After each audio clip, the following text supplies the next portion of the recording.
mind just going? Yeah, come on over. Glenn, I just picked up my tri-packet and there's all these numbers. I don't know what to do. Don't worry, we'll have explanation for everything that's in this packet. Welcome, triathletes, to the 27th Annual Naples Fitness Challenge. The last time I spoke to you was last year at the race, and hopefully you looked at the video.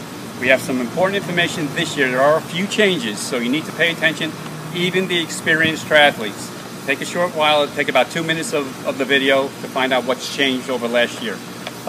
First change, Rainer is a beginner triathlete. She just picked up her packet, and this is what you will pick up at check-in.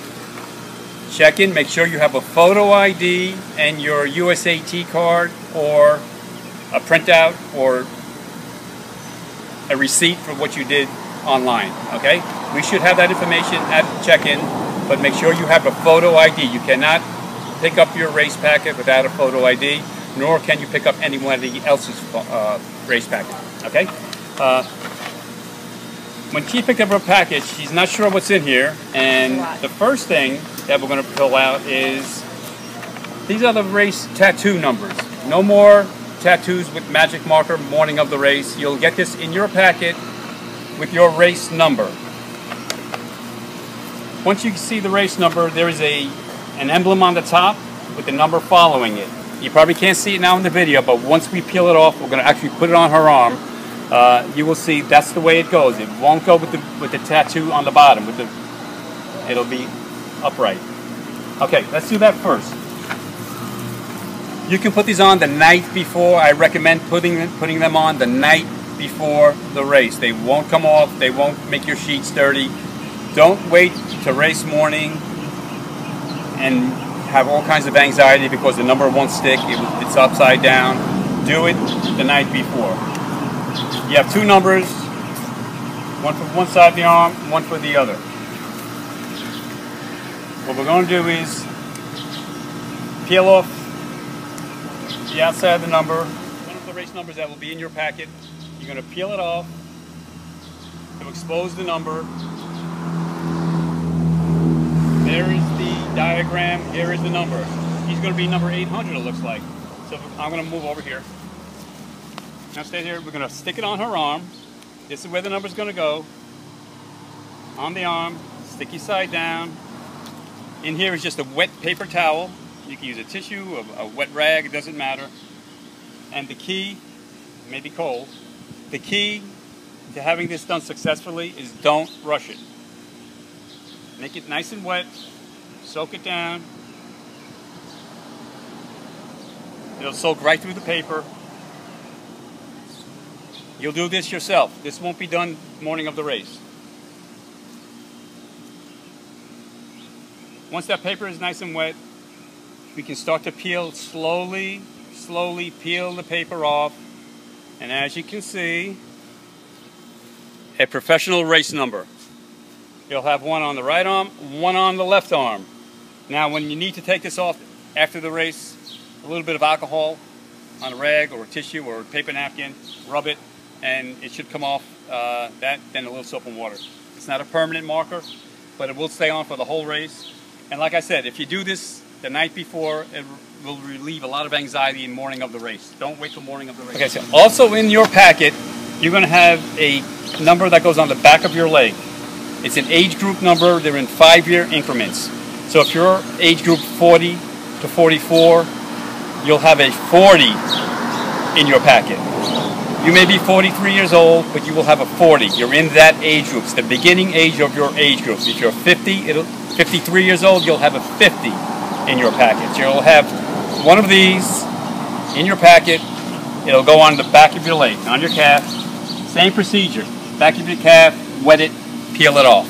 Okay? Make sure the number is facing the correct way, not upside down. Okay? So you'll either have everybody will have that.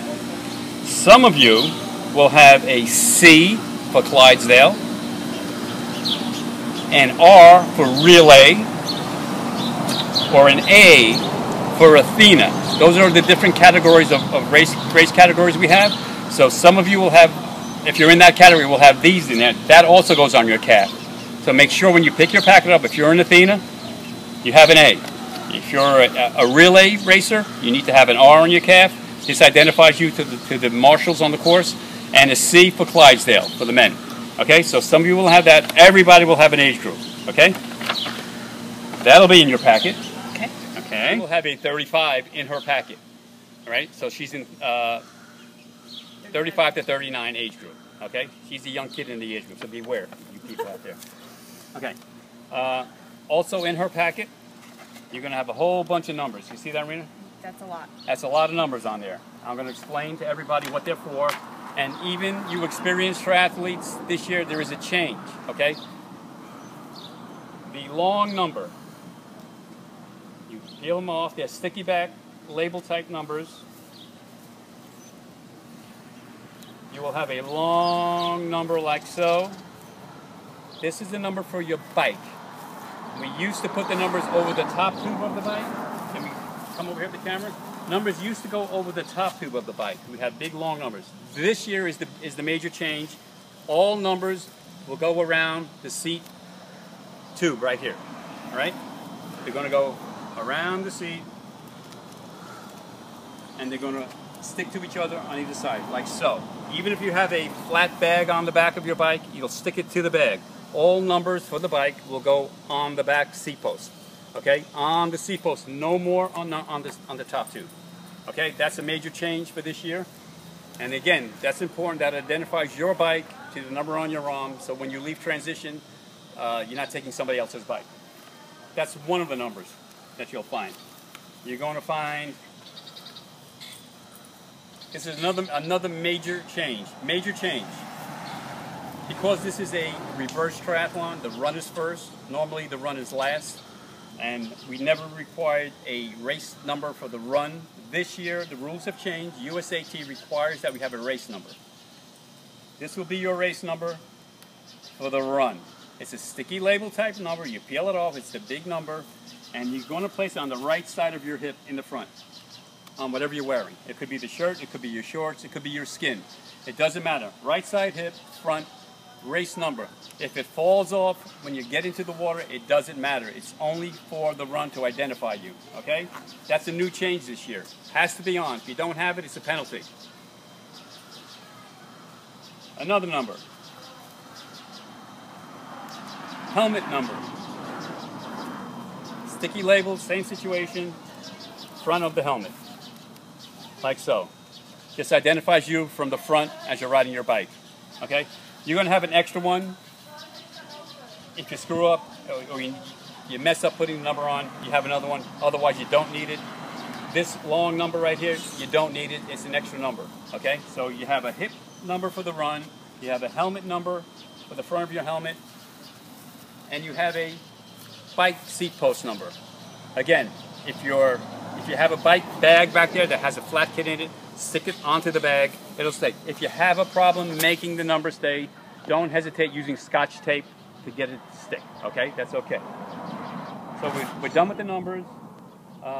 This year, all bikes will be racked by the seat, by the saddle, right? This bike is racked by the point of the saddle facing this way. The next bike, which is next to it, will not be facing the same way. This is important. The next bike on the rack will be facing this way with the seat on the rack. Okay? And the bike after that will be facing the reverse way. Right? This allows us to have more space along the rack. If everybody puts their bike the same direction, we lose about 2 bikes per rack. So it's important that we do that.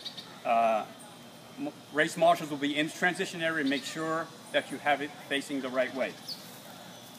In past years, we were able to rack our bikes by the handlebars like this. The problem with racking the bike this way, it takes up too much space. The next bike has to be racked right next to it, and so on and so on, and it takes up a lot of space, and we really don't have a lot of space. We have a lot of races.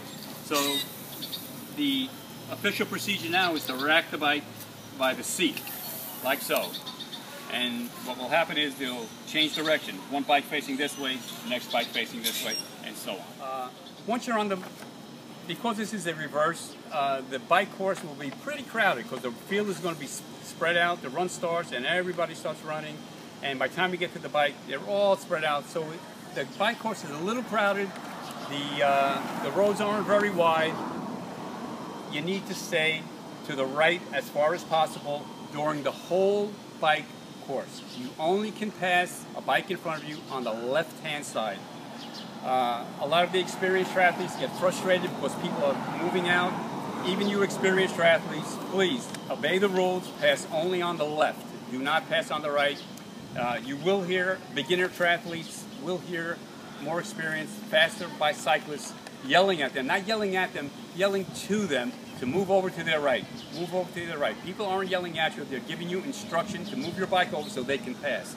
But be aware that you need to stay as far right as you can and only move to the left when you're passing the bike in front of you. Also, USAT rules, you need to have 3-4 bike lengths between bikes. You can't be riding directly behind the bike in front of you. It's a penalty, it's called drafting. Okay, so if this is your first race and you're riding and there's a cyclist directly in front of you, you need to back off. You need to back off or pass that bike, okay? So make sure you obey those rules, and that'll keep our bike course safe as possible.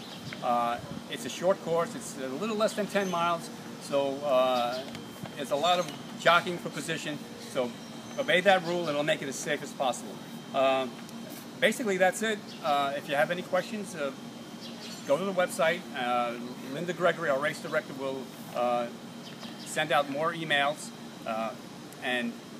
Again, race packet pickup, you can have any questions answered by your staff, by our staff. And thank your volunteers, because without the volunteers, this race isn't as successful as it is. So we have the Naples Triathlon, then we have the Marco Island Triathlon later in September. And they're both fun races and safe races. So welcome to this year's race and our first triathlon. Be aware.